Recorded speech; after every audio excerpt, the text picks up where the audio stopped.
டேனால என்ன ப்ராப்ளம் வரும்? சமீபத்துல 60-year-old ஃபீமேல் ஒருத்தவங்க என்ன மீட் பண்ணியிருந்தாங்க. ஸோ அவங்களுக்கு ஹேர் டேனால இது வரைக்கும் அலர்ஜிஸ் இருந்ததே கிடையாது. 10 வருஷமா யூஸ் பண்ணிட்டு இருக்காங்க. பட் திஸ் டைம் அவங்க சிவியரான ஒரு அலர்ஜி ரியாக்ஷனால ஹாஸ்பிட்டலுக்கு பிரசன்ட் பண்ணாங்க. அவங்களுக்கு கண் சுத்தி வீக்கம் வந்திருக்கு. உதடெல்லாம் வீக்கம், கிட்டத்தட்ட வீசிங் வந்து அவங்களால பிரீத் பண்ணவே முடியல. ஒரு 1 ஹவருக்கு முன்னாடி தான் அவங்க ஹேர் டை அப்ளை பண்ணி குளிச்சிருந்தாங்க. என்ன டாக்டர், நம்ம முடியல தானே டை அப்ளை பண்றோம், அது எப்படி இந்த மாதிரி அலர்ஜி ரியாக்ஷன் வரணும்னு யோசிக்கிறீங்க இல்லையா?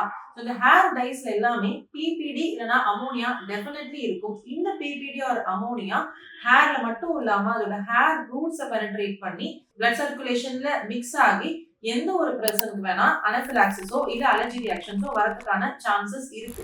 ஸோ இந்த அலர்ஜி ரியாக்ஷன் ஒவ்வொரு வாட்டியும் ரொம்ப சிவியர் ஆகிட்டே வருமே தவிர ஸ்டாப் ஆகாது. ஸோ நேச்சுரல் ஹேர் டைஸ் இருக்கா அப்படின்னு கேட்டீங்கன்னா, நேச்சுரலா நமக்கு மருதாணி இருக்கு, இண்டிகோ லீஃப் அதை நம்ம யூஸ் பண்ணலாம். அண்ட் ஈவன் சிலர் வந்து பீட்ரூட் அரைச்சு அந்த பீட்ரூட் ஜூஸை டீ டிகாஷனோட மிக்ஸ் பண்ணி கூட யூஸ் பண்றாங்க. இதுலலாம் நம்மளுடைய கமர்ஷியல் ஹேர் டைஸ் அளவுக்கு திக்கா அந்த கலர் வராட்டி கூட இந்த நேச்சுரல் ஹேர் டைஸ் டெஃபினெட்லி உங்களுக்கு பெனிஃபிஷியலா தான் இருக்கும் வித்வுட் எனி சைட் எஃபெக்ட்ஸ்.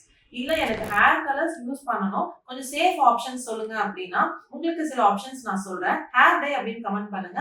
இந்த ப்ராடக்ட் லிங்க்ஸை உங்களுக்கு ஷேர் பண்றோம். தேங்க்யூ.